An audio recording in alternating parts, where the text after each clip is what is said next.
Good evening, Chuckadelphia. This is Chuck coming to you live from the Command Center, and tonight I wanted to bring you a mini lesson on possessive adjectives and gerunds. So, sit back in your chair, buckle up, and come along with me for the ride. Here we go.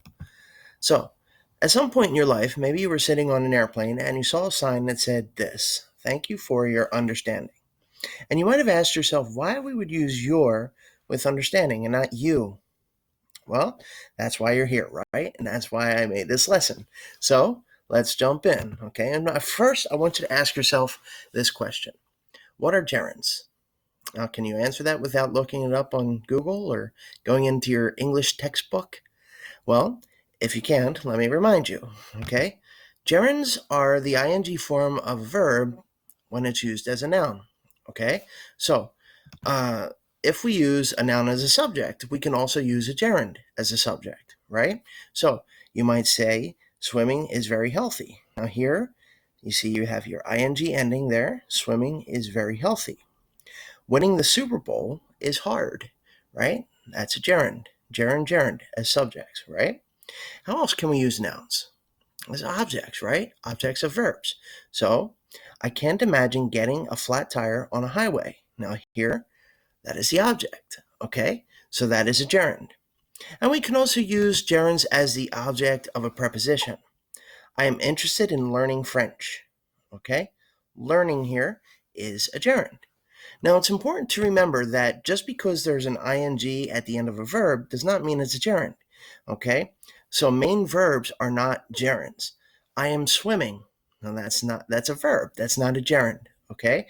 So it's important for you to understand that gerunds are nouns and verbs are verbs, okay? So as long as you know how to use a verb tense, the progressive verb tenses, you'll be fine, okay? So now we got to talk about pronouns to show possession, okay? We don't use pronouns to show possession, right? So we wouldn't say, me cat is funny. No. We certainly wouldn't say, I have never met you, dad. No. We wouldn't say, do you know her boyfriend? Well, yeah, that's a possibility, right? Because the pronoun is also a possessive adjective with her, right? But it's not that way with him, right? Him jacket is red. Who wrote these sentences? I have no idea. Okay? This is not how we use pronouns. And it's certainly not how we show possession, right? Tail has spots on it. No, that doesn't work. No. Who wrote this? My cat? I don't know. Time has come. What? Nintendo Wii? I don't know. They house is for sale? No. Right? That doesn't work. So we use possessive adjectives, right? And what are possessive adjectives? Do you remember? Well, possessive adjective shows who or what owns a noun, and it comes before a noun, right? To show ownership. So we would say, my cat is funny, not me cat is funny. I'm not Popeye. My cat is funny. I have never met your dad. That's it. That's how we would say it. Do you know her boyfriend? Well, it's the same. You know that, right? His jacket is red. Yes. Its tail has spots on it. Our time has come. It is our time to be great, right?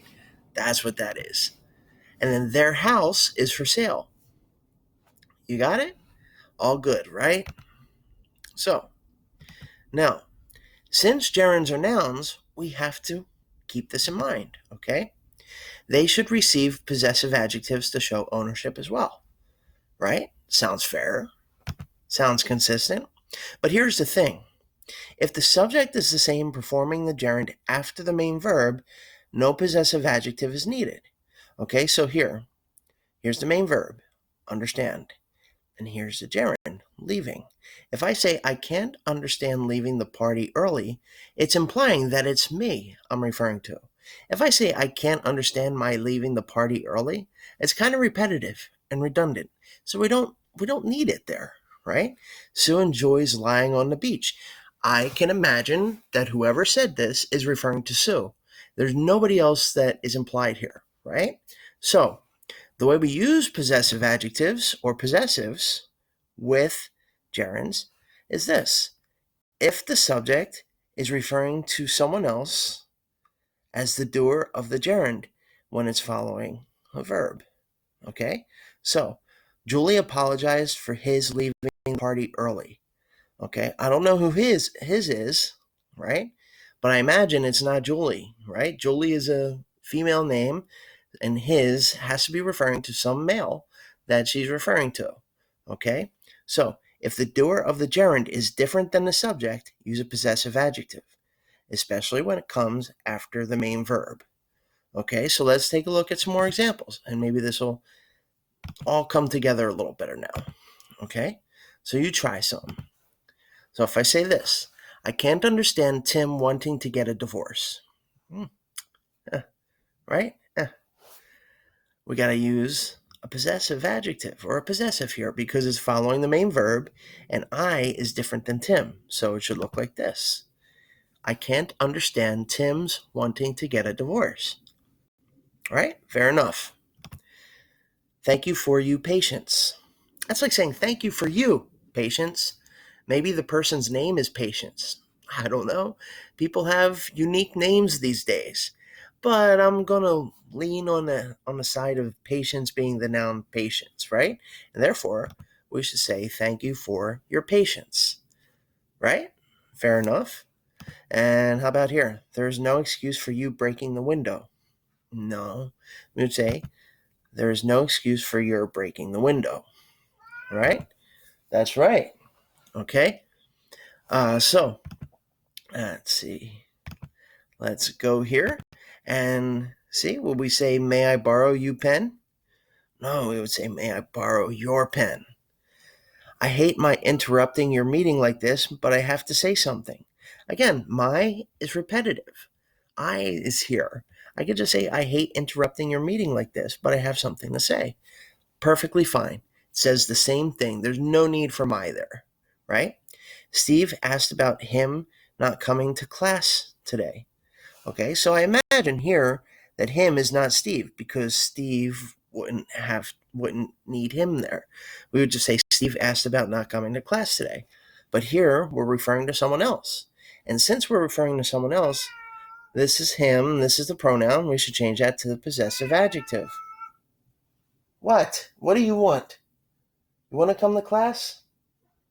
You want to say hi? Here's Dante. See, Dante wants to learn English too. Yeah? Okay. He's good. He's good now. All right. So, Steve asked about his not coming to class today. All good, right? Not too hard. And see here, you don't have to pretend that you like me father cooking. Again, you're not Popeye. Just say you don't have to pretend that you like my father's cooking, right? And here, I disliked him asking me about the money I found. Does he think I stole it from him? Well, we wouldn't say him here. We would say I disliked his asking me about the money I found. That's it. That's it.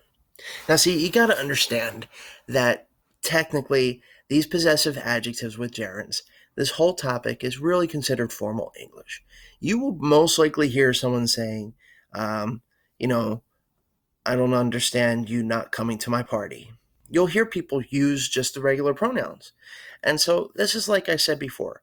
Sometimes you're going to have to know who your audience is. So whom your audience is, right? Do you want to speak the way that people talk, or do you want to speak formally? It depends on who your audience is. If you're in a professional business meeting or in academia at a university, you have to get used to using those possessive adjectives with gerunds. But if you're with your buddies or if you're chatting on Facebook, hanging out at a party, you're probably going to say, I don't understand you not coming to my party. Okay? That's how you would say it. But then you have the possessive adjectives with gerunds for the formal cases. So if you ever end up at Buckingham Palace or the White House under different circumstances, whatever, if you want to sound formal, use the possessive adjectives with gerunds. That's it.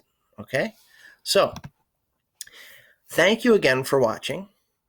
Make sure you like my videos, subscribe to my Chuckadelphia YouTube channel, click on the notifications bell, spread the word to your friends and family, ask questions, give comments or examples for feedback, Let me know if there's anything else that you want to learn. Okay? And then again, special thanks to Scott Cassidy and Jose Andres for allowing me to share their gift of photography with you. They have a great eye for photography, and I truly appreciate their work. And I appreciate your coming and watching this video. Okay? I hope you have a wonderful night, and thanks again for watching. Carpe diem. Ciao, ciao.